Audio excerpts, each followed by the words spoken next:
Sejumlah jalan di ibu kota macet di tengah pemberlakuan PPKM darurat. Ditlantas Polda Metro Jaya menyatakan kemacetan terjadi karena masih banyak warga yang tetap masuk ke Jakarta meski sudah dilakukan sejumlah pembatasan.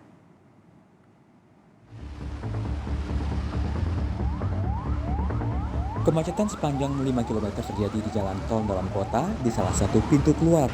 Kemacetan makin mengular karena banyaknya kendaraan yang harus diperiksa dengan jumlah syarat pemberlakuan PPKM darurat. Tak hanya di pintu keluar tol, kemacetan juga terjadi di sejumlah jalan arteri di ibu kota. Ditlantas Polda Metro Jaya menyatakan kepadatan di jalan-jalan ibu kota masih terjadi karena banyaknya warga yang tidak taat aturan. Sesuatu yang tidak bisa kita hindarkan, karena masyarakat masih tidak disiplin. Ribuan kendaraan masih mencoba memasuki Jakarta, padahal saat ini kita sedang dalam masa PPKM darurat. Hanya sektor-sektor yang esensial dan kritikal saja yang boleh melintas. Nggak apa-apa, ini bagian dari upaya kita untuk kan kita juga menegakkan aturan. Kalau kita buka nanti PPKM darurat nggak ada marwahnya, nggak ada ininya, gitu ya. Jadi ini sesuatu yang memang tidak bisa kita hindarkan karena kami seperti dilihat tadi, kami harus memeriksa ribuan kendaraan apakah termasuk yang esensial atau kritikal. PPKM darurat dilakukan dengan sejumlah pembatasan termasuk mengurangi sejumlah kegiatan perkantoran. Ini dilakukan di tengah tingginya lonjakan pasien COVID-19 di Jakarta dan daerah sekitar. Bukan hanya fasilitas kesehatan yang sudah kewalahan menangani pasien, angka kematian pun terus meningkat. Selain penegakan aturan yang tegas, masyarakat harus benar-benar sadar PPKM dilakukan demi keselamatan jiwa di tengah pandemi. Tim Liputan Kompas TV. Kemacetan di sejumlah titik penyekatan arah Jakarta terjadi di hari ketiga pelaksanaan PPKM darurat.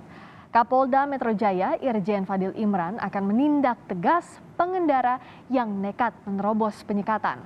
Sementara Pangdam Jaya Majen Mulyo Aji mengaku geram karena masih banyak perusahaan yang tidak mematuhi aturan PPKM darurat.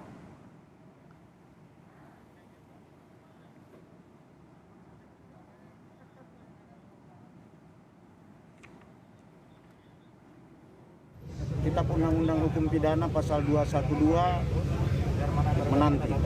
Anda lihat sendiri tadi ya. Kalau jelas kepentingannya, jelas pekerjaannya, kami tidak larang. Tapi kalau tidak jelas, pasti kami putar balikan. Kalau dia melawan, itu yang saya proses hukum. Karena itu dapat dipidana. Sebagai aparat untuk menegakkan aturan yang ditetapkan oleh pemerintah. Karena ternyata di antara semua yang perjalanan ke arah Jakarta, mayoritas adalah pekerja. Apa artinya? Perusahaan-perusahaan yang ada di Jakarta ini tidak mematuhi perintah dari pemerintah. Jadi mengabaikan perintah dari pemerintah, sehingga kami sendiri kewalahan. Tapi tetap kami konsisten untuk melaksanakan pekerjaan menjaga wilayah, jangan sampai terjadi seperti ini. Lebih lengkap soal masih banyaknya warga yang tak patuhi PPKM darurat, kami akan tanyakan langsung kepada Wadir Lantas Polda Metro Jaya, AKBP Rusdi Pramana Suryanagara yang sudah terhubung bersama kami. Selamat sore, Pak Wadir, apa kabar?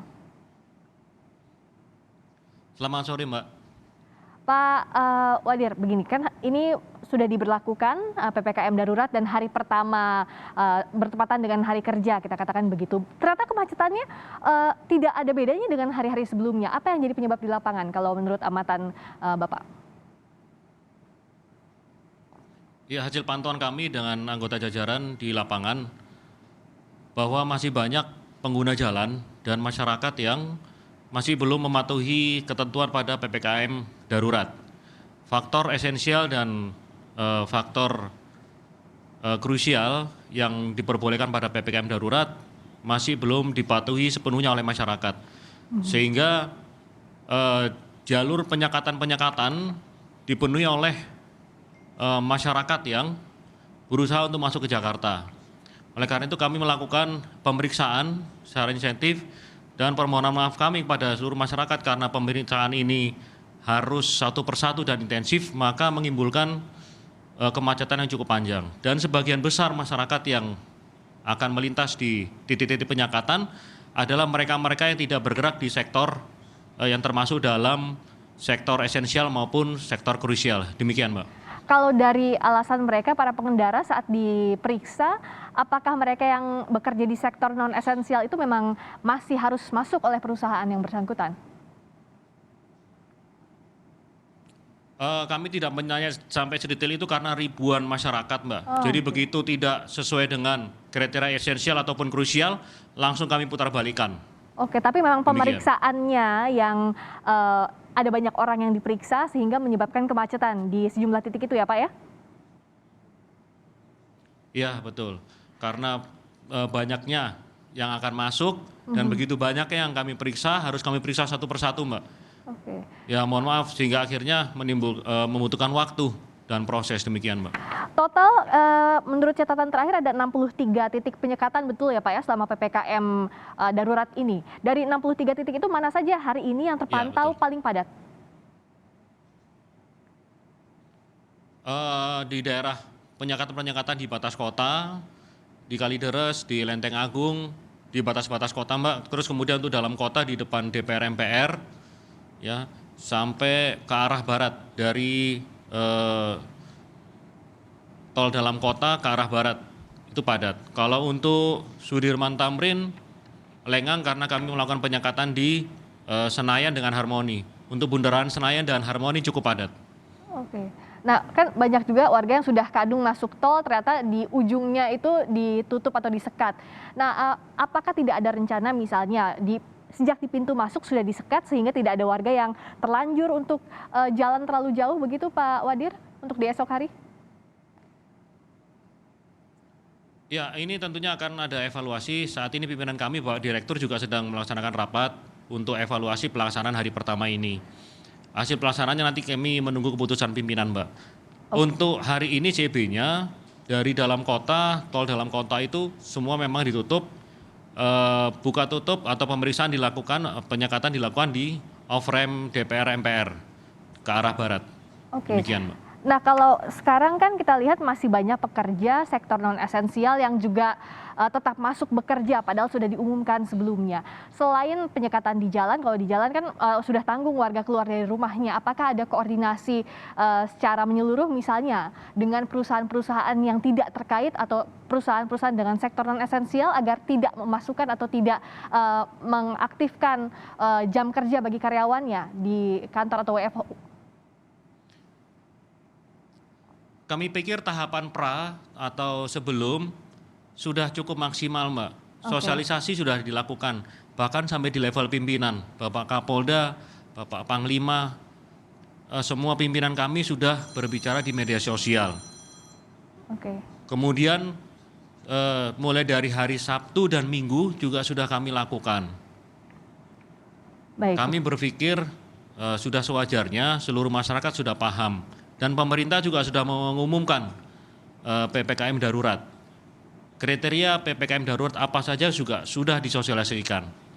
Jadi kami pikir kita semua sudah harusnya paham dan mudah-mudahan kami minta kerjasamanya dan kesadarannya dari seluruh lapisan masyarakat untuk sama-sama mendukung PPKM darurat ini.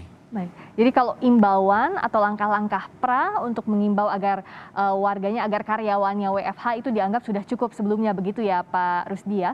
Tapi kalau kita lihat misalnya besok masih padat seperti hari ini, apakah ada upaya lain untuk berkoordinasi atau memang upaya yang dilakukan di lapangan adalah yang menyekat jalan sebagai upaya terakhir saja Pak Rusdi? Ya tentunya upaya koordinasi dengan stakeholder terkait dengan rekan TNI kemudian pemerintah daerah akan terus kami lakukan. Sosialisasi, upaya preventif juga akan tetap kami lakukan, Mbak. Kami menunggu hasil ANEF sore ini, pelaksanaan pada hari ini. Oke, jadi apa yang akan dilakukan Untuk sementara besok cara masih bertindak nunggu. yang akan digunakan masih tetap. Baik, jadi masih menunggu hasil evaluasi hari pertama di hari kerja ini ya Pak Rusdi ya. Nah, tapi kalau sambil menunggu hasil evaluasi, jadi kalau menurut amatan para petugas di lapangan, apa saja sih kendala selama pelaksanaan PPKM darurat di hari pertama kerja ini? Ya kami lebih utamanya mengharapkan Mbak ya, mengharapkan kerjasama seluruh lapisan masyarakat,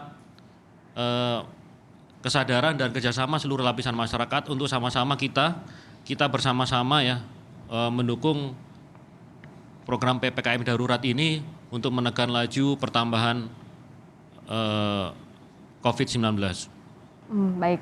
Nah kalau kita lihat kan di gambar yang ada di beberapa titik penyekatan sangat tegas ya Pak Rusdia, kalau misalnya di luar syarat yang ditentukan tidak boleh masuk area yang telah dituju. Nah kalau sejauh ini seperti apa sanksi-sanksi yang dikenakan di lapangan? Apakah sampai nanti ada sanksi tilang atau ya putar balik mau tidak ada pilihan lain? Iya, saat ini kami putar balikan bagi masyarakat yang tidak termasuk dalam kategori esensial maupun krusial atau kritikal, kami putar balikan, Mbak. Baik, jadi diputar balik Untuk yang ya? melawan petugas tentunya akan kami amankan. Oke, jadi Ya. jangan coba-coba untuk melawan petugas ya, karena kalau di luar syarat yang ditentukan tidak boleh ada yang masuk daerah penyekatan. Termasuk yang tadi menyambung pertanyaan saya sebelumnya soal di titik tol, karena kan banyak juga warga yang mencari jalan, baik itu jalan alternatif maupun jalan tol. Apakah akan ada pengetatan di sana atau penutupan dengan area atau dengan jarak yang lebih luas dari hari ini? Ya, ini menunggu analisa evaluasi hari ini, Mbak. Pimpinan kami sedang melaksanakan ANEF, CB-nya berubah, diperluas, diperketat, atau mungkin dipersempit. Kami menunggu evaluasi untuk hari ini, pada hari pertama kerja. Untuk cara bertindak atau tindakan di lapangan, artinya kalau dibandingkan dengan PPKM Mikro sebelumnya, sanksi yang dikenakan di sini jauh lebih tegas begitu ya Pak Rusdia, tidak ada tawar-menawar lagi dengan petugas di lapangan. Tentu ini bagian sosialisasi kita juga berbincang di sini Pak Rusdi. Ya, terima kasih Mbak. Tentunya sebagaimana yang sudah saya sebutkan tadi, bagi yang non esensial dan non krusial atau non kritikal, kami putar balikan. Baik. Bagi yang melawan petugas, perintah pimpinan kami wajib diamankan. Baik, itu jadi patut diingat oleh para pemirsa di rumah, tidak ada alasan untuk menerobos penjagaan di sejumlah titik, totalnya ada 63 titik dan menunggu hasil evaluasi PPKM darurat di hari pertama kerja ini untuk esok hari. Terima kasih atas waktunya Pak Wadir Lantas Polda Metro Jaya AKBP Kecuali Rizky faktor Pramana. Baik, bagaimana? esensial, kecuali faktor esensial, faktor kritikal, krusial masih bisa kita lewatkan, Mbak. Sesuai dengan ketentuan PPKM darurat. Baik, asal sesuai dengan ketentuan PPKM darurat, tidak keluar dari situ aturannya. Terima kasih atas waktunya sekali lagi. AKBP Rusdi Pramana, Wadir Lantas Polda Metro Jaya telah bergabung di Kompas Petang. Selamat sore.